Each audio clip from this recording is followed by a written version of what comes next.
Courtney Mermaid here, and welcome back to my channel where I bring you mermaid related content to help you guys live life so mermaid. And today we're going to be talking about some of the challenges and durability issues regarding sequin mermaid tails.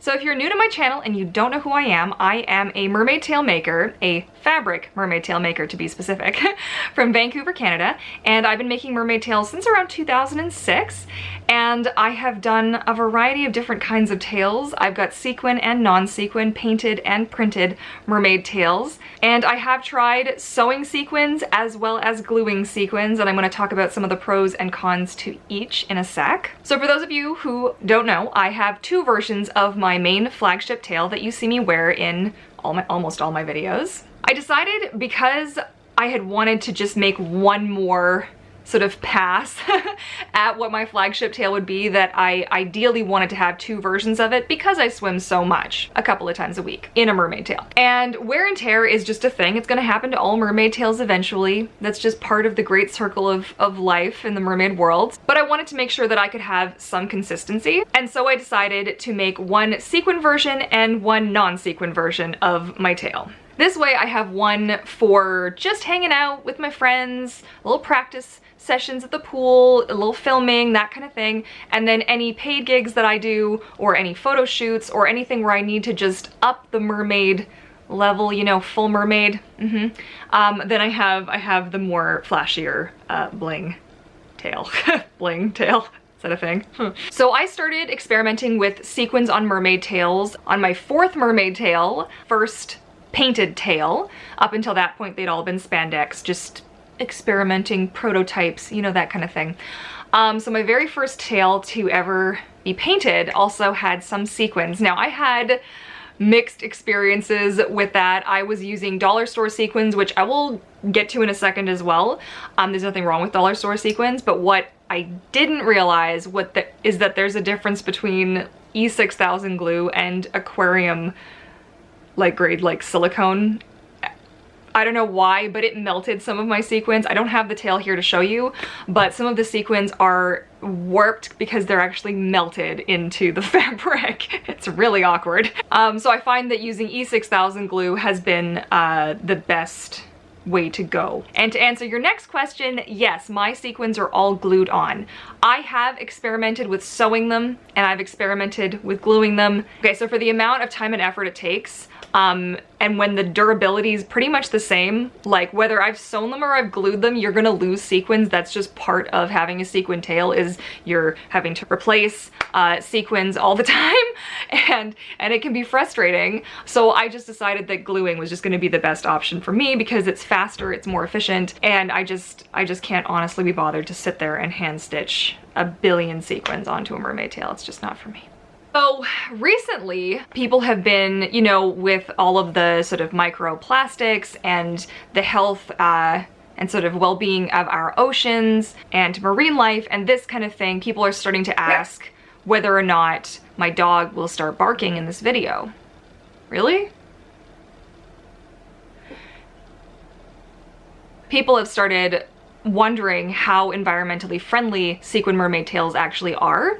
So, you know, that's in itself probably a study somebody should do, or could do, or just talking about it in general, because I know a lot of sequin tail users, myself included. Now, I'm not in the ocean, right? I'm swimming in pools, and I'm very careful, and you know, and as careful as one can be, you're still gonna lose sequins. So it's an issue that's come up, and I would love to know if you've got any thoughts or opinions on that. It would be interesting though to see, environmentally speaking, if there is just a better way to make mermaid tails overall, if silicone or just straight fabric are the best way to go. You know, I'm not a scientist, but it might be interesting to look into. I'd say that sequins are, of all the things that you could do to enhance your mermaid tail, are probably one of the more frustrating things to deal with on a daily basis. Some sequins are great, and you know, the round sequins that I use on Helen don't actually peel, which is incredible, because something that happened on Wanda and was one of the reasons that I retired Wanda a bit early, is Wanda's sequins peel. Now, I've only had this happen with the one kind of green sequin. This hasn't happened with any other sequins that I've used. It's only happened with this one kind of green sequin. And what it is, it's because the sequin, the plastic part of the sequin, has a shiny side on the underside, and that's the side that gets glued down. So it'll peel apart and only the little residue, the little shiny side will be left, and it's so bizarre and kind of frustrating, and I've never had it happen with any other sequins. And I haven't actually lost any sequins off of Helen yet. I do check because I'm paranoid and I'm like, okay, you know, tail maintenance and all of that. I'm always checking my tails over. But I haven't lost any sequins off of Helen yet. But Wanda lost a lot of sequins. Poor Wanda. Wanda, I don't even think I ever took Wanda to the beach. I think Wanda had a bathtub shoot, a couple of pool swims, and I think that was it. But I have like a little collection of sequins that have come off. Poor thing. Okay, literally as I just picked this up off the ground, a sequin popped right off. Right there. These were by far the worst sequins that I purchased, the ones that have like the coating on them. Those ones never last. The ones that are just part of the sequin last a lot better and a lot longer. Like, look at that. It still leaves something behind, but it's no longer a sequin. So where do I get my sequins from? I get my sequins from Cartwright Sequins, and as of filming this, I probably should have checked if they're still around. If they're still around, I will leave a link. I haven't purchased sequins from them in like 2 years because I have a pile of sequins. I have just this, like, I bought like $300 worth of sequins from them at one point because I was getting like just all the sequins, you know, it's crazy. So, but if they're still there, I'll leave a link down below. I will say though, I have used dollar store, like sequins that you can get at craft stores or at dollar stores. I know a lot of mermaids want that like clamshell looking sequin, and to be totally honest, I don't really feel like it's necessary. It's kind of the style that you're going for. If you're gonna do like a full sequin where there's no gaps and no printing or no painting showing through, and you want that fish scale look, then yeah, you might want to go for those clamshell sequins. But if you're doing like a printed tail or a painted tail and you just want like an accent, say down the seams or a little bit around the fluke, around your ankles, like you could go with just a nice classic sequin. You don't have to go totally, you know, crazy, and you can get them at craft stores or at the dollar store, and they all hold up. Like, I haven't had a problem. Sometimes they'll the paint or the not the dye, it's like the paint might fade or chip, and then you'll have a little bit of silver left over. That's just part of the game. That's just what's gonna happen. Like anything with life, this is just how it is. You know what I'm saying? Wear and tear, it's a thing. So like I mentioned earlier, I like to glue my sequins down, and I do use a product called E6000 glue. I'm sure a lot of you have heard of it before on forums and the like. Please use it in a very well ventilated area. If you have birds, please make sure you are not in the vicinity of your birds. They are closed off. They have their own air purifier and their own windows and everything. Make sure you're using a respirator as well. You know, your lung health is not something to joke about, okay? Lungs are important, and inhaling all of these fumes can really mess with the balance of your system, as I'm learning in my nutrition course right now, and it's kind of scary and makes me wish that I had just always used a respirator. Oh God. Quietly weeps to herself. The big question that I'm asked is, do I recommend sequin tails, you know, either as just as a mermaid tail or as a project to create? They're fun to make, they're time consuming to make, they are a lot of maintenance.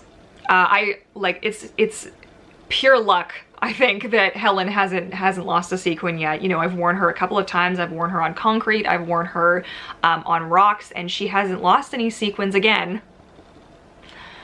But that's not the case for all mermaid tails. In Wanda's case, I'm constantly, like, I don't use her anymore, she's retired, but when I was using Wanda, I was constantly peeling and replacing and sequins and frustrations, and like, every inchworm situation was fraught with the possibility of lost sequins, and you know, honestly, it can be really frustrating. And given some of the questions that have been coming up in the community, you know, are sequin mermaid tails, you know, best for the environment and this kind of thing, I think if you're somebody who's going to be doing a lot of ocean swimming, you're going to spend a lot of time at the beach in the ocean, I think you might be better off getting just a straight fabric tail. You know, let your tail maker know you're not interested in any embellishments and that kind of thing. Otherwise, you know, if you have the budget and you have the physical ability to handle a silicone tail, that might be another option. But again, like in the making and production of silicone tails, like I don't know the environmental like implications of being a mermaid. You know what I'm saying? It's kind of ironic when you think about it. The like, it's actually super depressing when you think about it. You know, I try to be as environmentally friendly as I can be with what I do, but as a crafter, as somebody who has costuming and this kind of thing, there is a certain amount of waste that goes along with being a mermaid and just this kind of thing. So that might be like an interesting topic. If you have any thoughts, or you've heard of anything, or you've read any articles or forum posts or anything, I would love to get you know, another perspective on it, like some more information. So if you want to leave me whatever links you've got or information or ideas or anything down in the comment section down below, let's get like maybe a bit of a discussion going. Like, let's not be, you know, insane about it, but let's just put some vibes out there, maybe, you know, see what we could do to lessen our impact as well. I'll also say, I know that this is, again, this is like, you know, coming from the the part of me that just wants to smack people who give fabric tail users a hard time, is like, let's be totally honest here and say that sequin mermaid tails do not make the mermaid, okay? The mermaid makes the mermaid tail. And I feel like if you're swimming in just flippers, or you're swimming in just fabric, you got a sequin tail, you got a silicone tail, it comes down to like, to you, not your mermaid tail. The mermaid tail does not make the mermaid. And I just want to be super, super clear on that.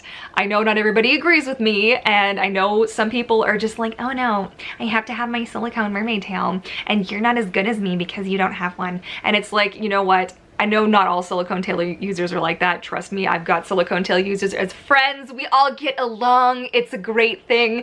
But I do think it's pretty funny, the number of people who just have attitude about it. So don't be one of those people, because I'm watching you. I'm watching you. All right, hopefully that gives you just like a little bit of insight into sequin mermaid tails, some of the issues over time, some of the things I like, some of the things I don't like, and a little bit of that. And on that note, if you're new to my channel, be sure to hit that subscribe button to join the pod, and the bell notification as well, so you never miss an upload. And if you don't want to say goodbye just yet, be sure to swim on over to patreonpod.com, our extended pod community. So for less than the price of a cup of coffee a month, you gain access to our behind the scenes Patreon feed, our private Discord community chat, our monthly private live stream, the coloring challenge, how did I almost forget the coloring challenge, the tail coloring challenge, you guys, I'm so excited. And for anyone who is curious, for every $1 that you guys contribute, it actually equates to around 1,000 views on my YouTube channel, depending on how the ads run and all that kind of thing. So as you can imagine, the support of my patrons is seriously valued by me. I could not do what I'm doing currently without the support of my Patreon pod. I love you guys. You know who you are, and you are awesome. So thank you guys so much for watching. I look forward to chatting with you all in the comment section down below, and I look forward to seeing you all in my next video. Happy swimming! Bye!